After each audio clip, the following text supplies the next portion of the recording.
بتخافي تعتمدي على حد أو تطلبي المساعدة من حد؟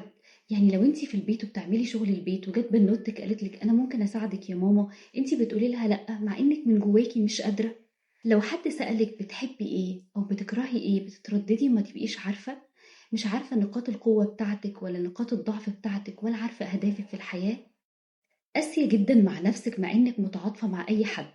يعني لو انتي عملتي أي حاجة غلط تفضلي تلومي نفسك طول اليوم. لو حد جه حكالك إن هو عمل حاجة غلط تتعاطفي جدا معاه وما تلوميهوش. منفصلة عن مشاعرك، مش عارفة تديري مشاعرك، لو انتي غضبانة تعملي ايه، لو انتي حزينة تعملي ايه. منفصلة تماما عنها. لو حد اتأخر عليكي في الرد على مسج انتي بعتاها بتحسي بالرفض وعندك حساسية شديدة جدا من الموضوع ده. لو اتعرضتي لأي مشكلة بتحسي بالإحباط بسرعة وإن انتي عاجزة إن انتي تحليها. كل العلامات دي بتقول إن انتي تعرضتي للإهمال العاطفي وانتي صغيرة. مش بالضرورة إن يكون في عنف أو قسوة، ممكن يكون كان عندك مشاعر محدش فهمها، معرفتيش تعبري عنها، محدش كان بيسمعك. ابدأي من دلوقتي، سواء كنتي بنت أو ولد اتعرض لإهمال عاطفي أو عنده احتياج ما تلباش وهو صغير، لبيه دلوقتي، ابتدي من النهاردة. أول واحدة احنا قلنا إن انتي مش بتعرفي تعتمدي على حد. هنجرب إن إحنا نطلب حاجات صغيرة من اللي حوالينا اللي نثق فيهم ونقدر نعتمد عليهم. عايزين ندرب عقلنا إن الاعتماد على الآخرين ده حاجة آمنة مش ضعف ولا حاجة.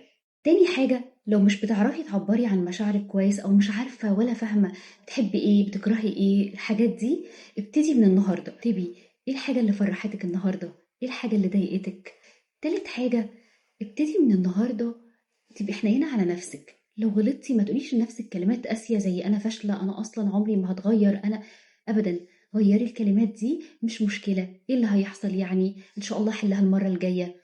عودي نفسك على الكلام الإيجابي. لو أنت في علاقة وطول الوقت بتحملي نفسك المسؤولية والذنب، ابتدي من النهاردة شوفي الموقف صح واكتبي مسؤوليتك قد إيه ومسؤولية الطرف التاني قد إيه، علشان بعد كده تبطلي تلومي نفسك باستمرار وتحسي بالذنب طول الوقت.